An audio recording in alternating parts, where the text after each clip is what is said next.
really a shame that this time of year we can't generate any enthusiasm to turn out and see the research of our faculty members. It's really lovely to see everybody here. I know it's a very busy time of year, but thanks to everybody for coming out.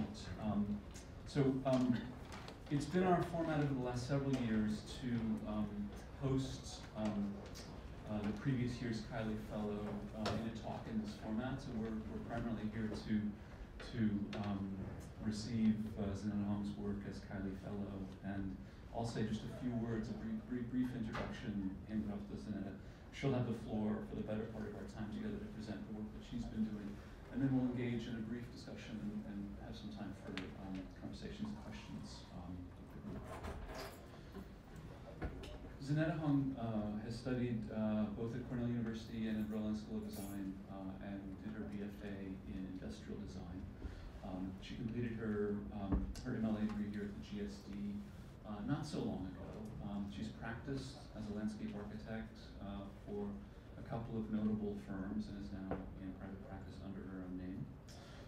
Along the way, she's taught at a range of institutions, including the University of Texas, University of Virginia, and here for the last couple of years at the GSD. I can tell you I was particularly thrilled to coach her a couple of years ago because she brings just an extraordinary array of skill sets from the material sensibility about design, industrial design, scale fabrication and making, through her training and education as a landscape architect, and also to her teaching brings a kind of rigor and a focus that's not always one that I've associated with pedagogical practices in landscape architecture, in fact. And as a result of that, I think, in part because of her charms and skills, she's become an immediately, central member, a key figure in our pedagogic operation within the program. She's also become central to the school in the last couple of years. So we were very pleased to name her the 2013-14 Kiley Fellow, and we're very pleased to have her today.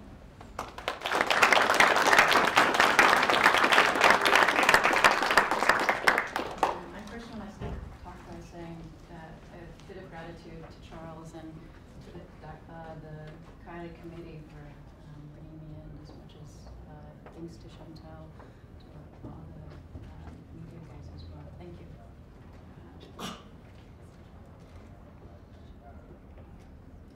As many of you, if not all of you, know, I teach the first year's landscape representation course, which just ended an hour ago, less than an hour ago now.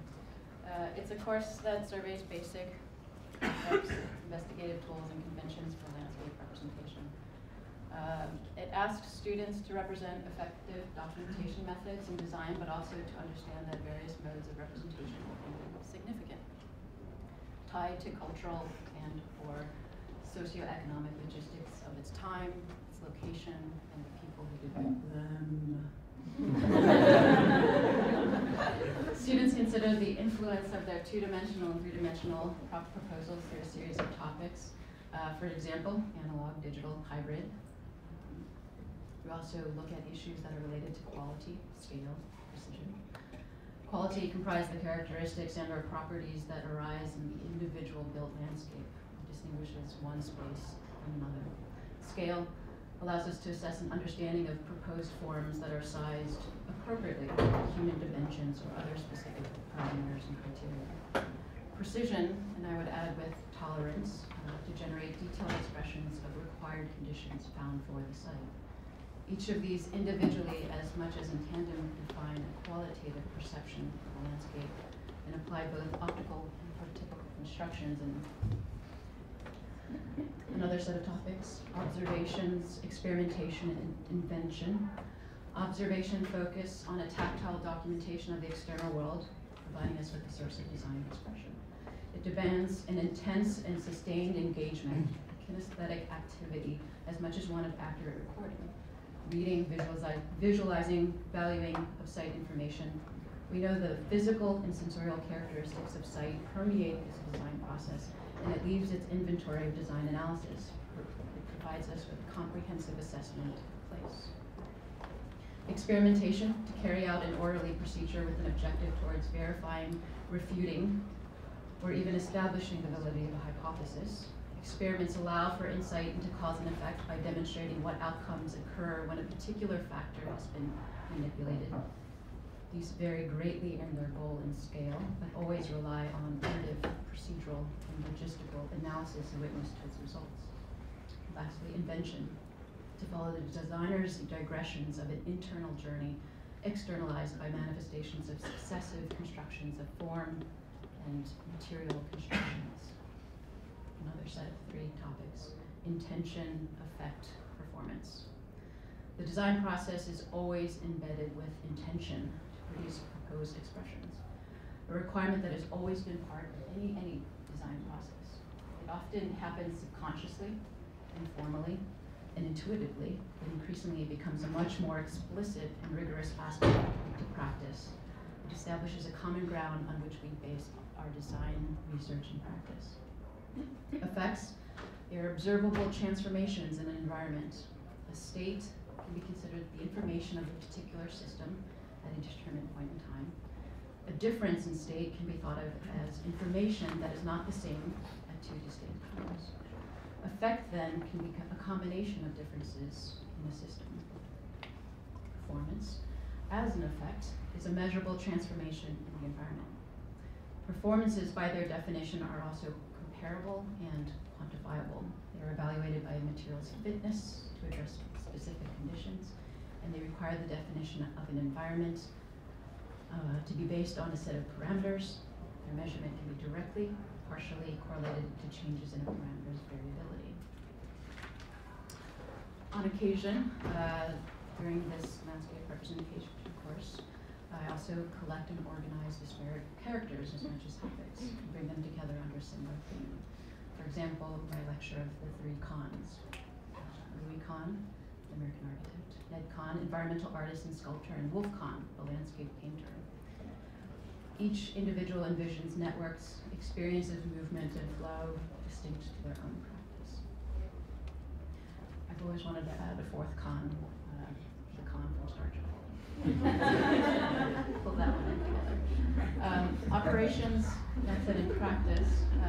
Most importantly, as part of this course, these 3 topics. The 3 substantiate an importance to the design process, in particular to the act of making, a generative methodology of design and material exploration. It is a critical analysis generated through a series of actions, operations, methods that include recording, measuring, charting, calculating, planning. It is an investigation of context, the site conditions, the site strategies. It is motivated by design intent and expressed as a means to reveal as much as question our surroundings. So, I like to position this presentation with the majority of this audience here in mind. Students who are developing and cultivating their own design methodology and practice.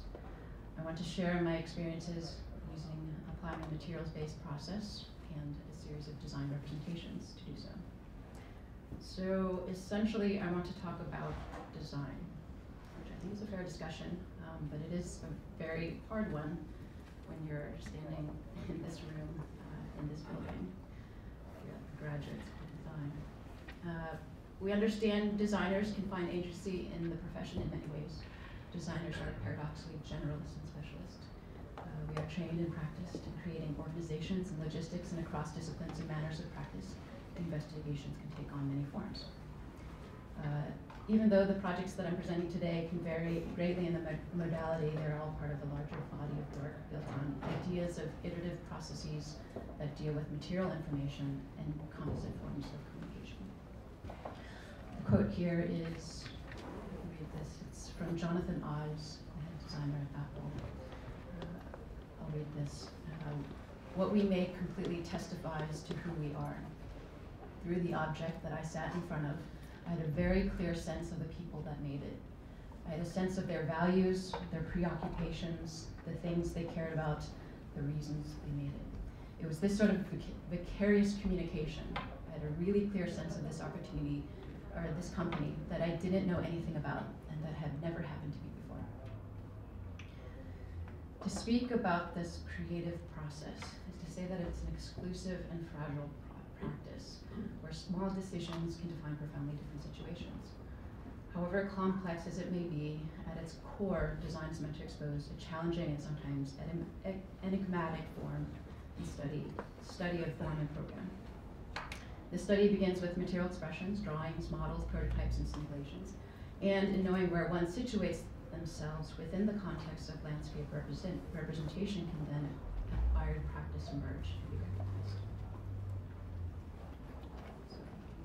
I'm going to position an additional 3 topics: materials, process, communication as the vehicles to depict, as well as reveal what is embedded in the constructed landscape. A space that can potentially span both physical as much as virtual dimensions. While we often speak of these 3 as autonomous, for designers they are ever present and intertwined.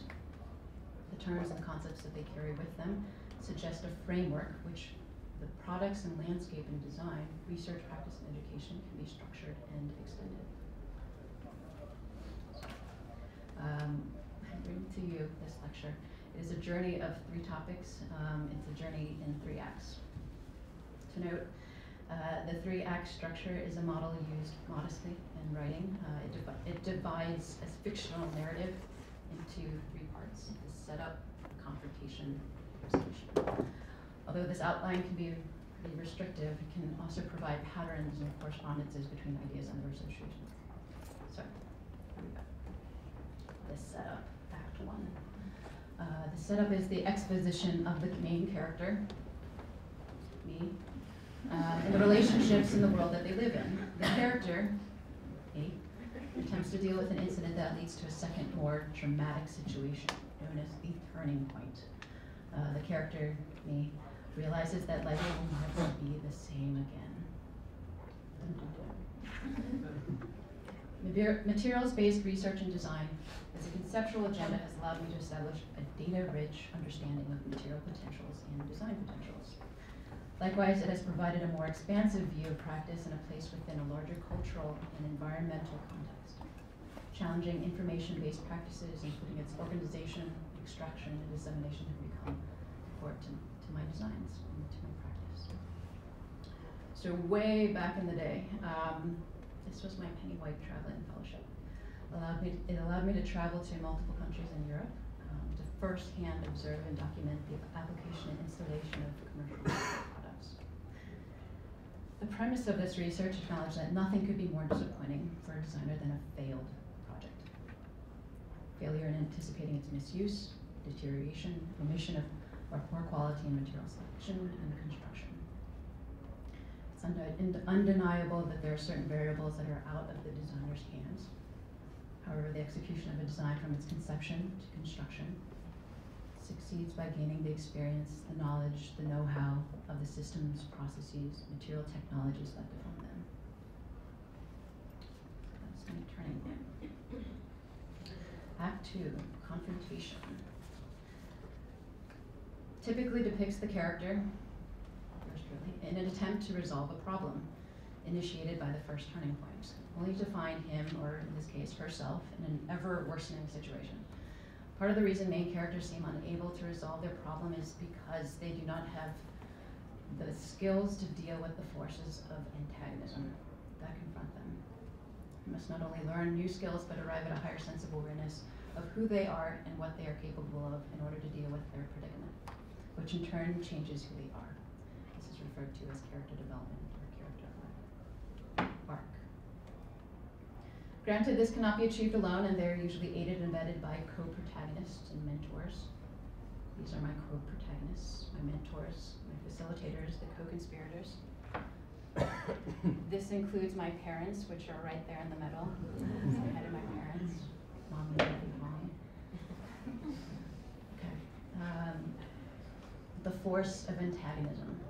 Typical handlers of material information and their accompanying repositories, resources, are typically organized and communicated using the Construction Specification Institute's master format and the suites directory. So to give you 2 quotes from those 2 industries' websites, first from the CSI master format.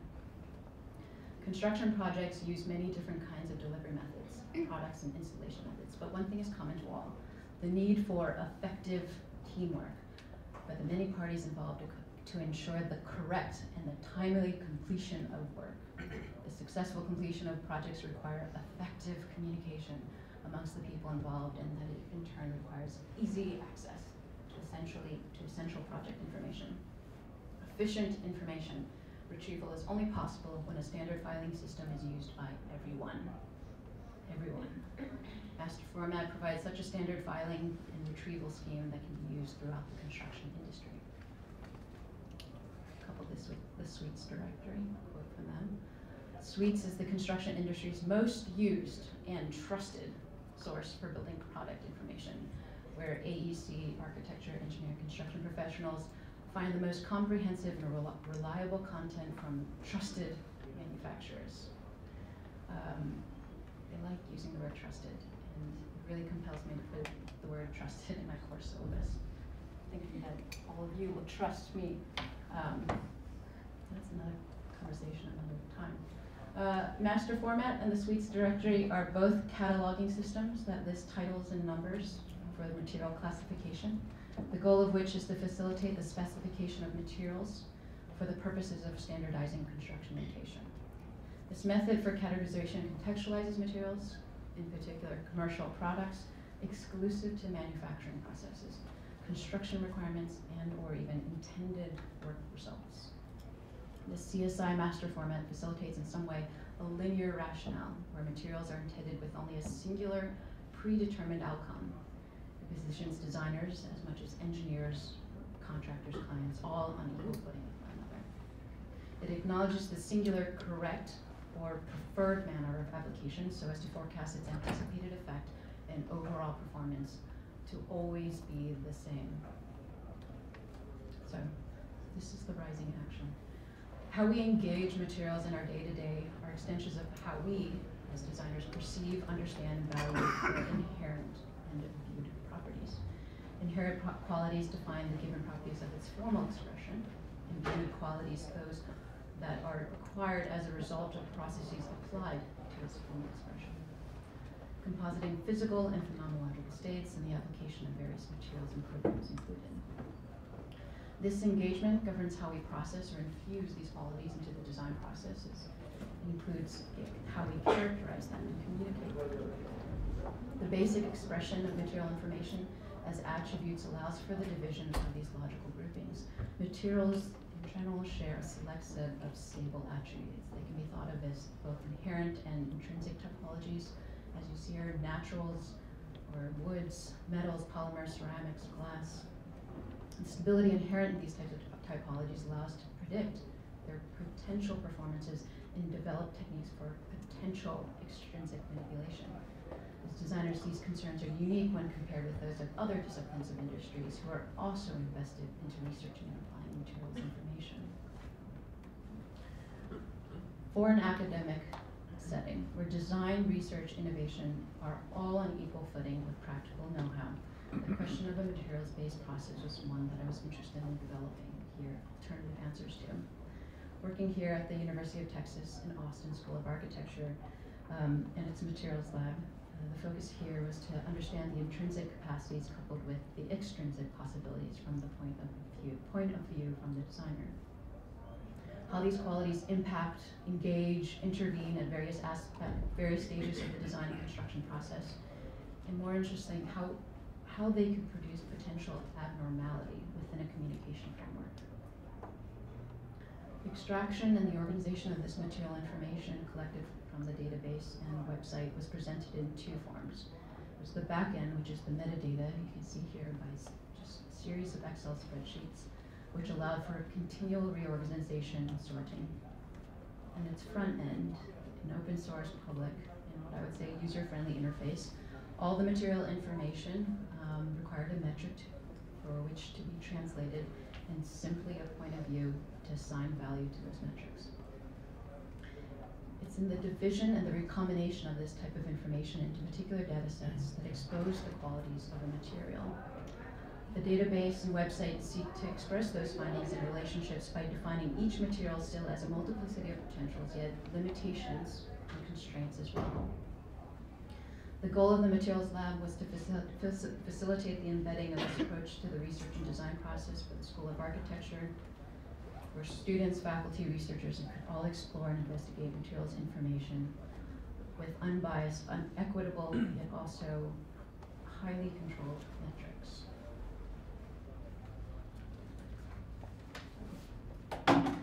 Mapping materials. This is 1 year at the University of Virginia School of Architecture. Designing with materials is immediate and mediated, intense and subtle. Of the utmost importance is the realization that with every new study, new material capacities are revealed. This effort can be simultaneously an archaeological one as much as a projective one. As we know, materials are scale specific, and that its composition, the scope of its effects, and the relationships to the environment are both physical and dimensional. There's no single context for any material. Rather, there are multiple contexts, a network of conditions for each information set that, when viewed together, establish a fuller understanding of a single material. Even within landscape architecture, there are designers, manufacturers, scientists, engineers, vendors, and contractors, all with a different context or lens through which they establish a material's identity and assign their own value and assess their own performance. In continuing to develop and implement a materials-oriented design process, a series of exploratory investigations became the research and the exhibition focused on the visualization of qualitative as much as quantitative material information.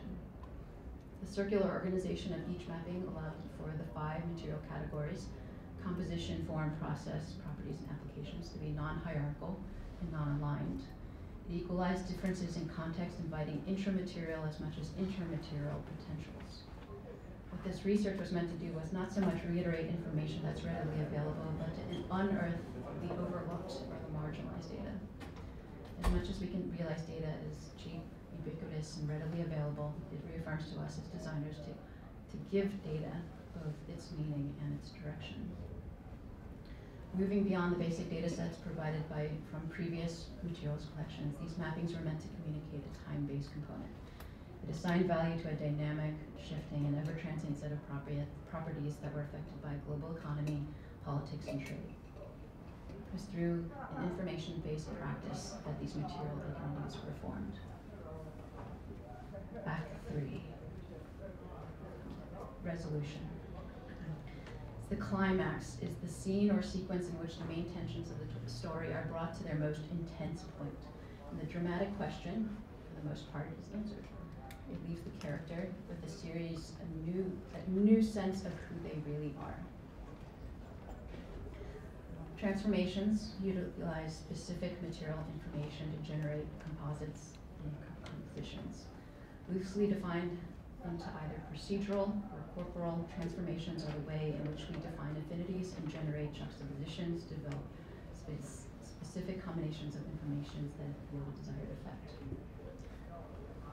We examine the information as a set of operations, and through this type of interaction, or these types of interactions, we are able to define particular experiential and spatial profiles that would communicate a body to object or body to space scale. In defining these qualitative characteristics, we define physical, perceptual, and cultural relationships for these scale interfaces.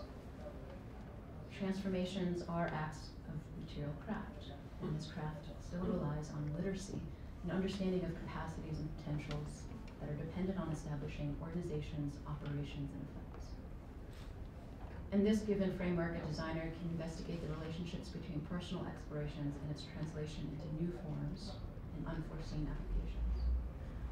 However, in developing communication techniques, it always forefronts a requisite for clarity, for evaluation of the design intention, including the ways that it incorporates and instrumentalizes it. Overall, transformations offer designers the possibility for design interventions that are driven by performance as much as by form. In essence, materiality can define both the formal logic as much as the performative integration. Albeit, transformations can also be experimental prototypes. They examine the nature of generic architectural and landscape issues with engagements to experimental processes, emerging technologies, and speculative research. The endeavor for function and performance still exist and are still essential.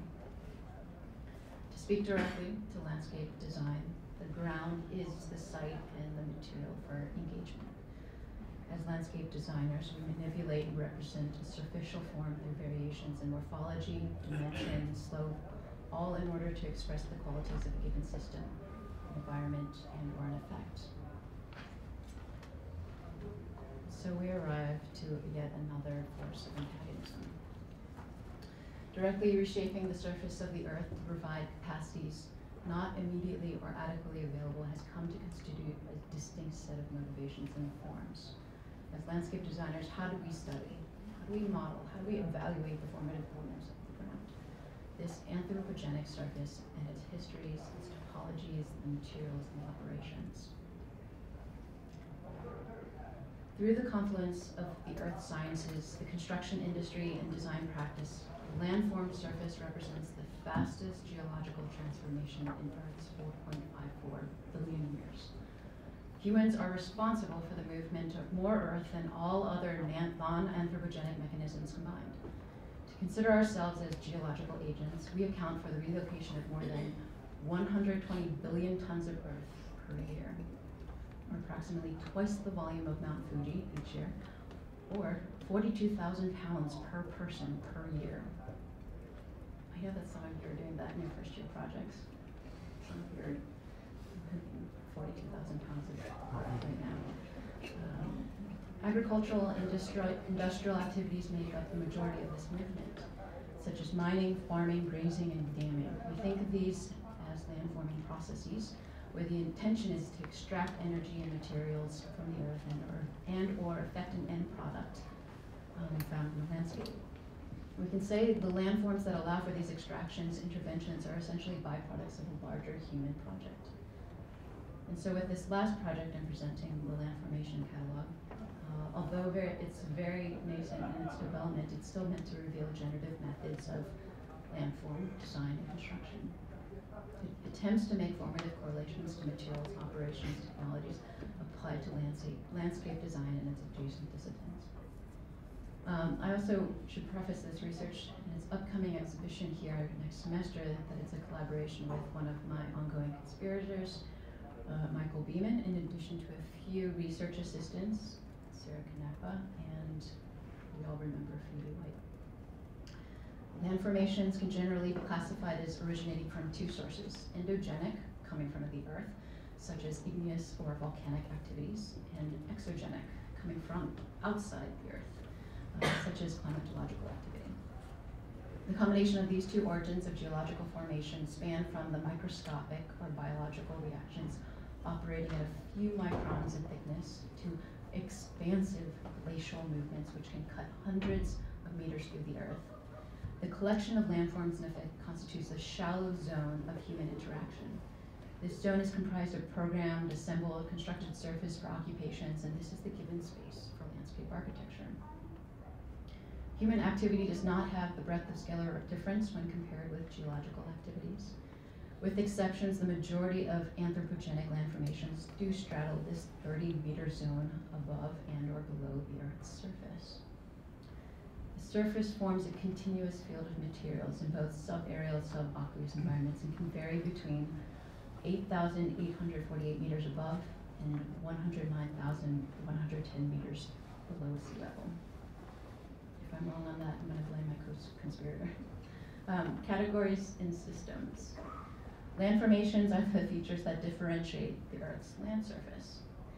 Identifying surface features as landforms requires that each have a physical boundary condition or an identification that is consistent with a particular morphology. The Landformation Catalog is meant to establish this morphological index of forms and taxonomic organization of effects. And the proposed ontology for this catalog is establishing that individual landforms use three classification domains: morphology, assemblies, and affordance. Morphology encompasses the topological aspects of this surface, much in the way that it has been used in general geomorphology.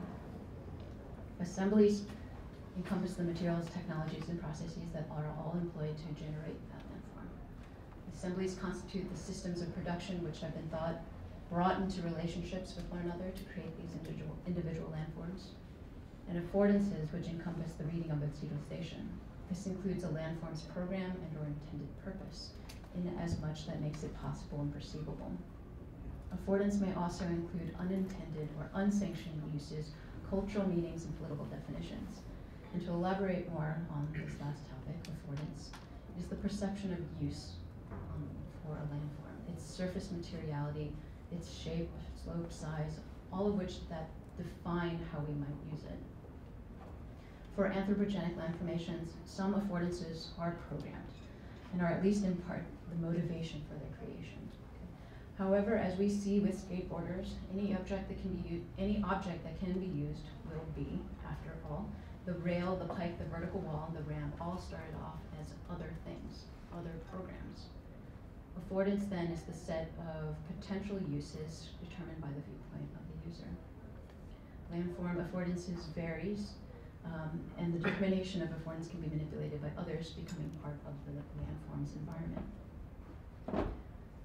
Generating landscape form or terrain is the foundation to our discipline. And the material information used as part of this landform modeling requires a series of metrics with a point of view.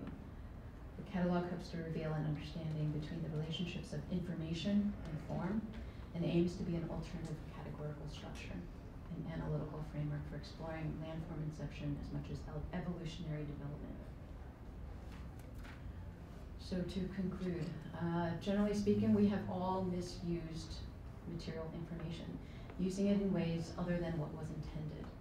Unlike other words with mis as a prefix, misuse presents itself with a certain cachet.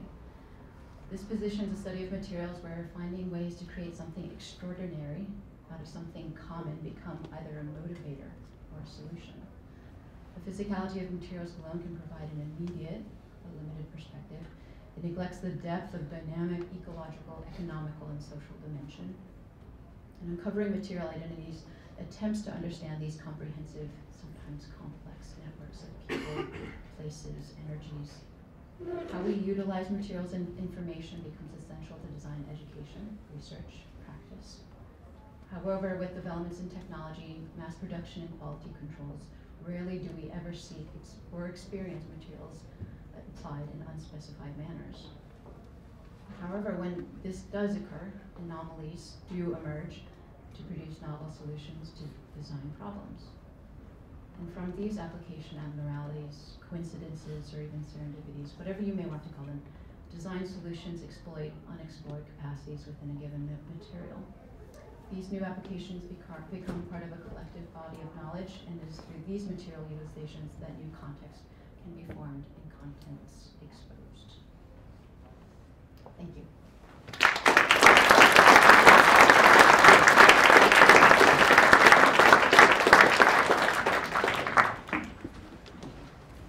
So that was great. Thanks, Floyd. We should bring the water table with us. I'll never turn down a water. I mean, It's a lovely water today. so, thanks for that. And law and all. You said it, but maybe I could draw you out a little bit more on it.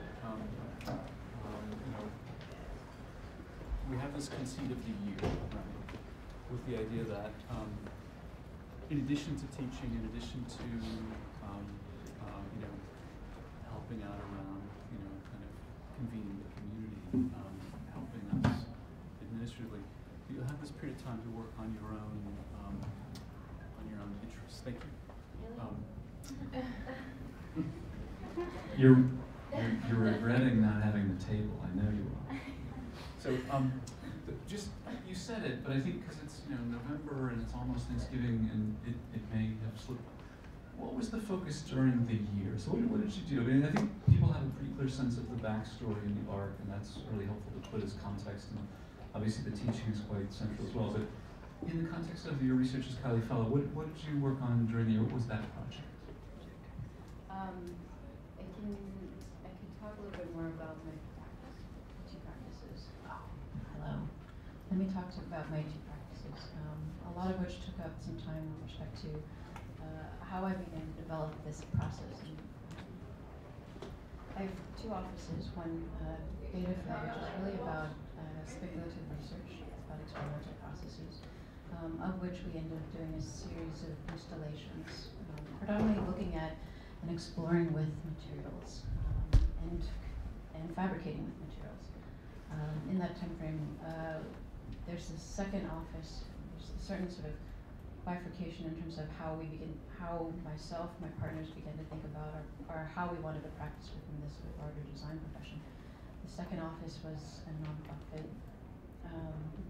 and we just wrapped up with building a housing prototype in Rwanda, and it really just sort of, we hit ground last summer, and it came to fruition. In doing these two different types of two fields of practice, working with something that's very speculative and then experimental, one that's very much down to earth and on the ground, it kind of warrants this sort of understanding of what happens within the scope of the design process for me. Acknowledging that, you know, there isn't the need to sort of be able to be free to continually imagine, to be continually be creative, and then understand that at the end of the day that still something needs to be manifested, and that there's still sort of this vision of like helping people and not just helping yourself as much. So, yeah. So the landformation catalog. Yes, let's talk about that. Let's talk about the landform catalog. Yeah, I'm trying to avoid this one, I'll just be honest. I mean, that's what we're here for. It is the landform catalog. Yeah, I have this opportunity to work with a number of the first-year studios, and then to see all of you again, a number of students for the fourth semester studio. What I began to realize when I came here to the GSD, that there's a very concerted understanding of how landform is generated, which was essentially the inspiration for this catalog. Okay. To acknowledge the type of information in terms of either, you know, what are we pulling away in terms of like the soil composition, all the way to like what is the type of software that we're actually applying to actually create it. You see huge expanses in terms of what we see in the first year studio versus what we would see in that last core studio. And for me, to really have an understanding of how this is actually applied within academia as much as within practice is something that's of interest.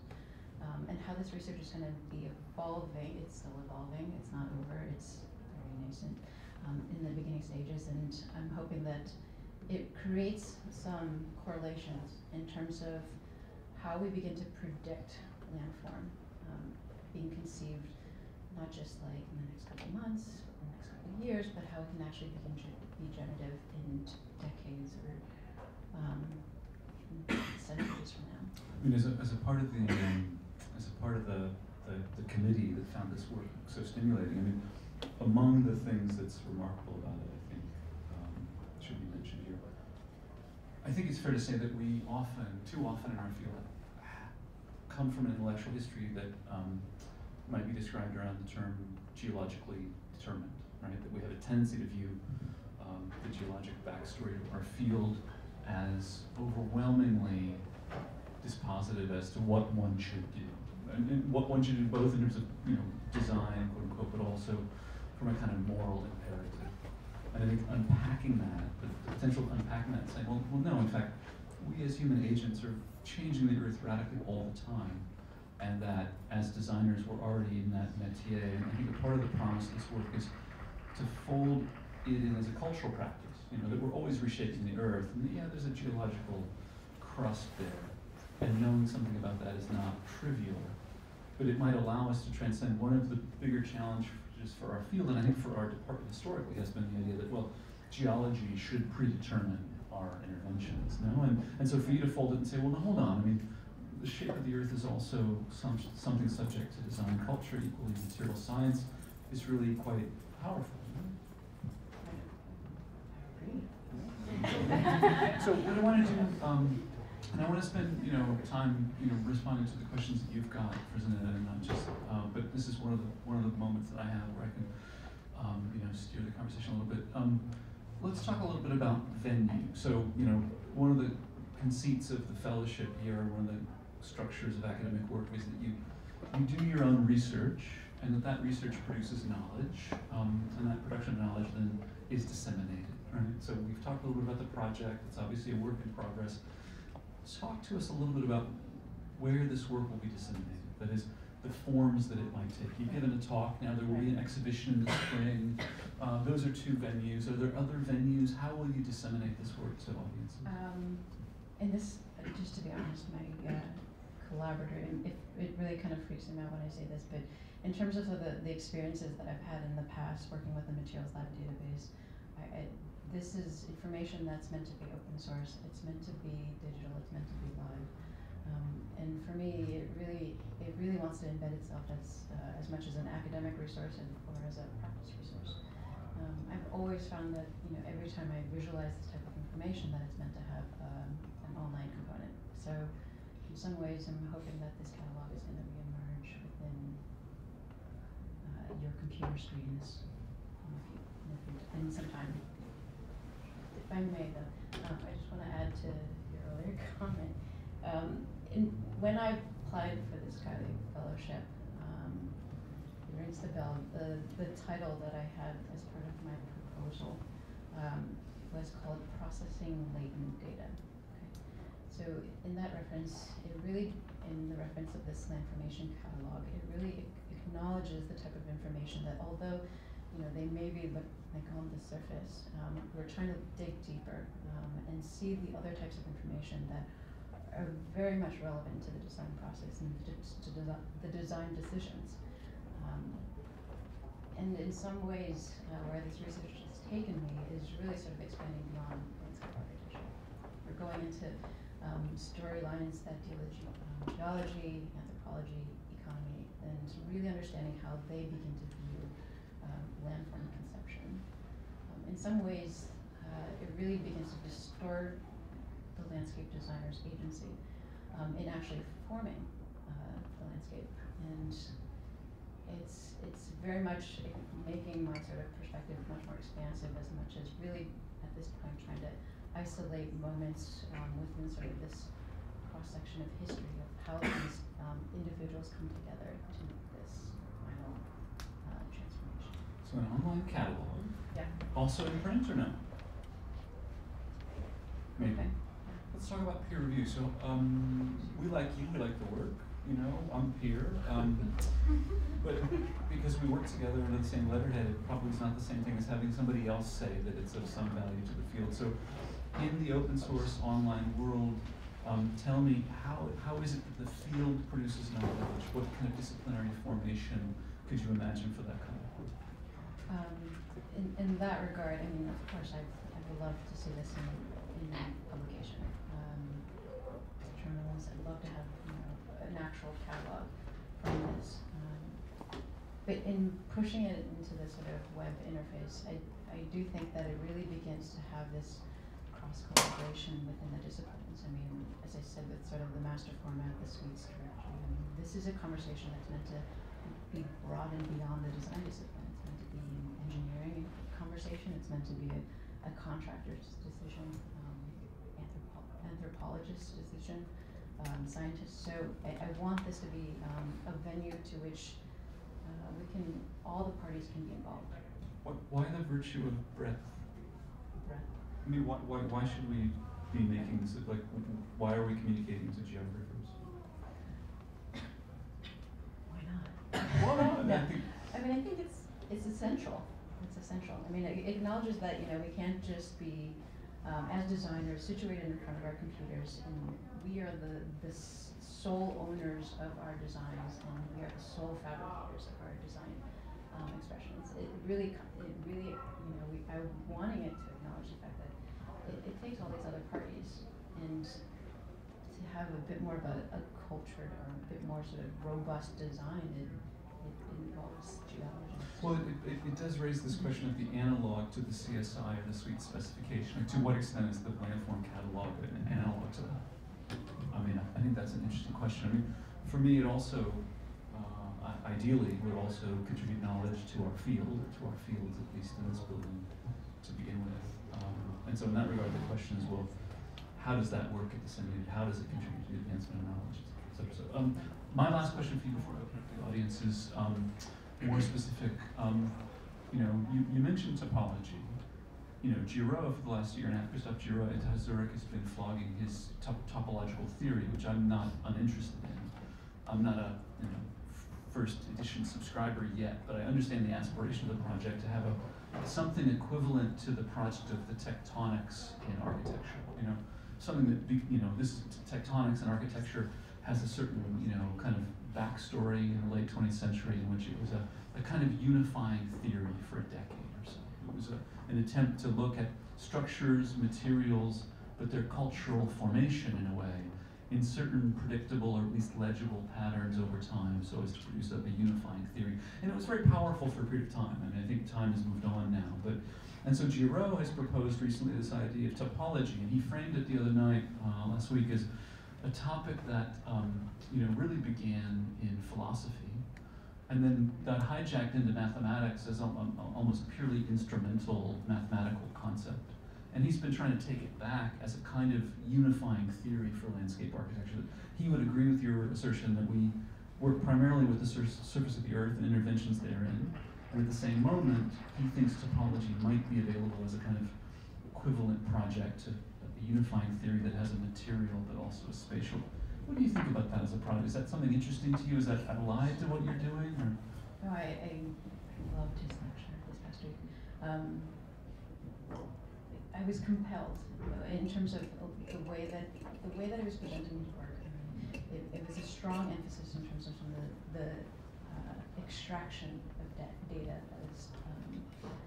that he was presenting. So in terms of just the usage of drones and the types of information that you can actually pull from that, and the types of simulations you can have therefrom were just, I think, exceptional. For me, I think the final output isn't meant to be a description of a specific place, as so much as a much more sort of broader understanding of place across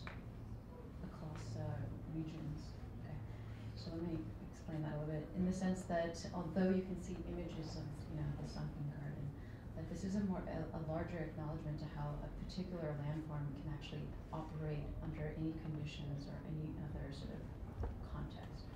So it really sort of, in some ways, pulls the form outside of its associated givens, site, dimensions, temperature, climate, all these things, and then resituates it into sort of a much more sort of neutral interpretation. So topology theory is a concept that you could think of your work as situating itself. I mean, because you're thinking about audiences, you're thinking about dissemination, you can invent your own discourse, but it also is often useful to triangulate or at least position your work relative to discourses that are available.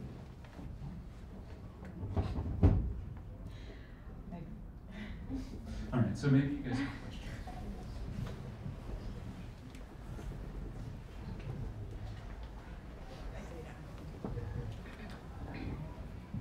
So this is a question in relationship to the materials processes that you were talking about.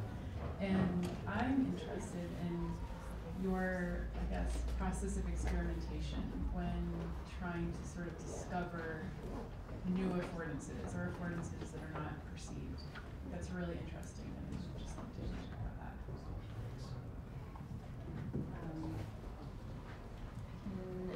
Talk to you a little bit more about the scope of the two practices. We can acknowledge an individual material that we've been using, which is just polypropylene. It's a very common plastic.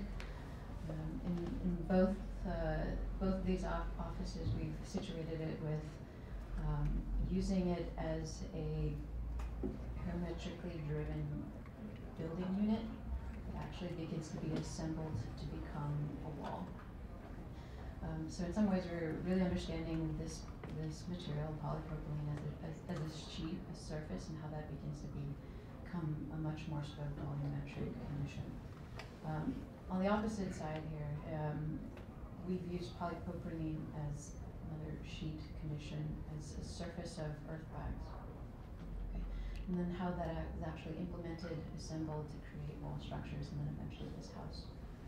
In both cases, we're still sort of studying the properties of this particular material and how it operates under the conditions of being an installation in a closed environment, where it has to sustain itself over the course of some time and is still affected by certain temperature and light and usage.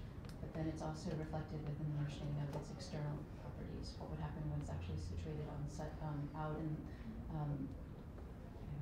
the environment, and it's actually being exposed to sunlight, which it actually does degrade over time. And then what happens when there's more sort of variables involved, which include numbers of people that are actually part of the construction process. So in some ways, this idea of affordance for us is really just understanding how, not just how we apply our understandings of that particular material, as much as how the people are helping us constructing this. I should say. In that case, do you start with the material and what can it do, and start from that place, or do you start with a goal of what we need this to do, and then we try to do that? It is both. I wouldn't say that it's a singular process in terms of it starts with the material and therefrom. It usually tends to be that we have a series of objectives and goals that really begin to outline or narrow down this palette of materials that we could potentially use. So it's either or, and I think that's what this purpose of why we use, why I work on the materials lab database is that it can acknowledge that materials are sort of inserted at any point of the design process.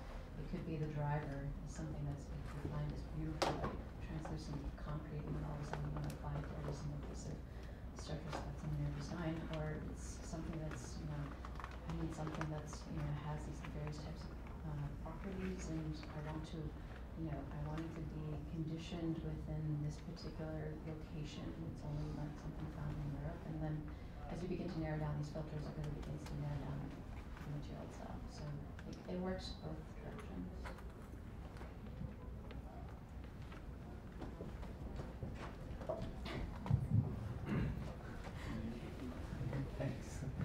It's really weird. I just have to, majority of the students here are like my representation class. Have this and rep that would be amazing. I'm wondering a little bit about, I know that you mentioned this is still a nascent project, it's still young, it's still going to manifest in a variety of ways, but I'm wondering about the level of openness. As a catalog, do you anticipate this project being a closed source, or do you anticipate this project being something that can be added to by users around the world? I don't know. You mentioned having a web application of this, and I think that brings to mind all these different types of research methodologies that could easily that we might be forgetting about here in academia. That's a good question. I was a graduate of this program. When I was a student here, I used to work at the materials collection, and one of my all-time gripes was the fact that when I graduated, I never had any access into the catalog. So be warned. When I moved into the next academic materials collection at UT, it had to happen. This information had to move beyond sort of these digital boundaries and become something that was given to all individuals. In some ways, I was projecting my future. Like I wanted this to be something that I could carry with me, and that it can be it could be something that I could just pull up when I'm in Texas, or it can be in Virginia, or it can be up here. So it's essential for me to know that there's no price tag to have, there's no membership, that it's meant to be very much open source. In reflection to sort of how other people begin to add information, it's something that has huge repercussions in terms of its maintenance. Knowing, working with the metadata that we had, there's a high level of control that's necessary in terms of just making sure that this information is very clear and it's structured within that sort of within its categories. So yes, I do think it would be very intriguing to see someone from, I don't know, Antarctica inserting their own sort of series of information typologies. But then in terms of the categories that are actually being established with this research, we have about 2 to 3 dozen different data points that it needs to hit before it can be actually, a full sort of case study to be looked at. So it's not asking that you would just look at the measurements of slope, elevation, soil compositions. That's asking for many more than just that, which relates to design characteristics. It's going to relate to what type of vegetation is present, what its program, all these things. So it's going to make it much harder for someone to submit, but it's at least gets a much more comprehensive understanding of the project itself. And to extend that, I think a part of what makes it valuable for the field, presumably, is the professional and disciplinary judgment that, this land formation practice, this set of examples, and that mitigates exactly against making it open to all disciplines. And so, again, a lot of this hinges around who are the audiences for this work and what's it doing, to what extent is it related to this context. So just to add to that, one of the struggles that we've had thus far is the fact that, we are looking at informations that are just, they can't be at the scale of the geological scale. We're narrowing this down in some ways to try to find what is this zone that's really meant to be the anthropogenic landform. And in some, my partner and I, we've been having the toughest time trying to find this sort of, this line, this delineation of what's separating the geological versus the anthropogenic. So I think Rosetta had a question. Just while the microphone is making its way over, this is a little bit analogous also to Earl Ellis's work, right? So Ellis is working in a context where the world has been classified in a previous era. He wants to critique this classification. He identifies a series of new data points to then, he uses the empirical, but as a critique of the organizational system. So you're doing something equivalent on the geologic is how I would present that. So you somewhat answered some of my questions in the last comment, which is why I didn't reach for the microphone. But I will say that it seems not only Giraud, but Clemens Steenbergen, composing landscapes, of course, seems relevant here. It seems mostly relevant because I think, well, personally, I believe that we're quite, the fact that landscape architects are quite free of typology is one of our strengths. And so it's very often the transitions between forms that become interesting places to look at. And what Steenbergen does is, of course, apply typology to built landscapes, especially the French formal, and then derive associations, let's say, from those component features. And so he has, I think, a more multifarious way of looking at the land as opposed to simply the form, but rather the formation of how the land comes together through forces, even such a small force as a path or a large force such as a dam. And it would seem that there's a confluence between the Giraud, which is somewhat, I can't call it Giraud reductive, but I will, maybe, right now, somewhat reductive to typology of the ground, whereas Steenbergen may be a little over-focused on the design landscape, and perhaps what we're doing is somehow bridging that gap. And I wonder if the catalog, just to add to that, sort of a comment, question, discussion, the catalog is obviously something that would really resonate online because you can add to it, because it's interactive, open source, as you say, but what you do with it could then become a publication, because what you're doing with it is not necessarily traced online. So how you can start to look at the processes and transitions and gradients between typologies, to me, seems like a more productive design catalog as a print format.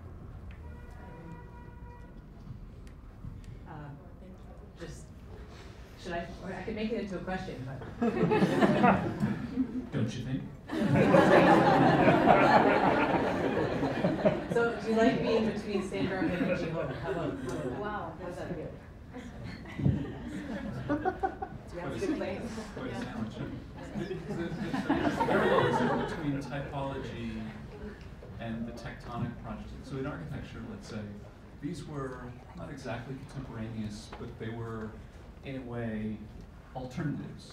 They had certain confluences, but the project of looking at this the history of the city, the history of architecture typologically, type form, was another way of doing it in the post-war era, let's say. And to that, the Tectonic project was meant to be maybe closer to the materiality, and but it's true that they shared a little bit of DNA. They were addressing similar problems in the postmodern era, let's say.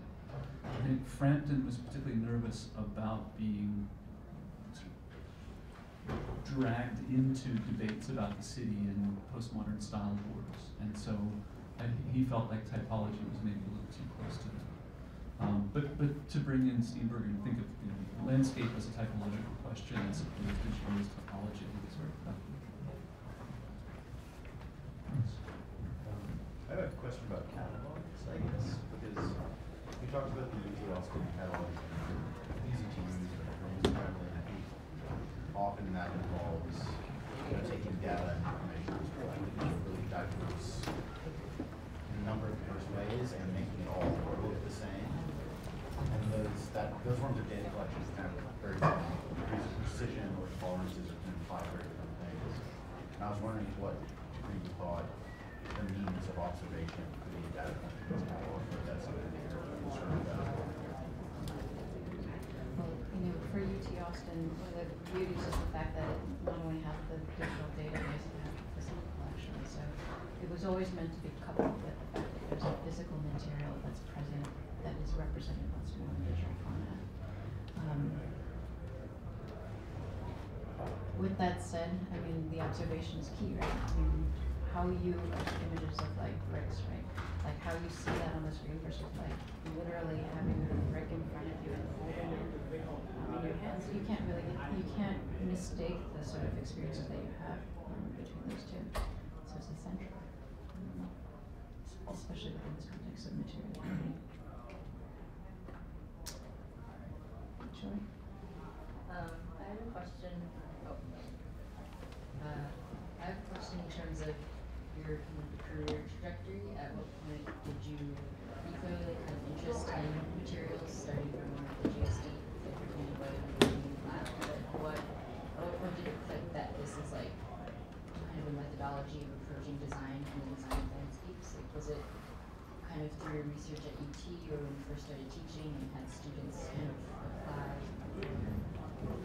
It started in school, or it started even before school. And when I say school, I mean like when I was like 5 years old.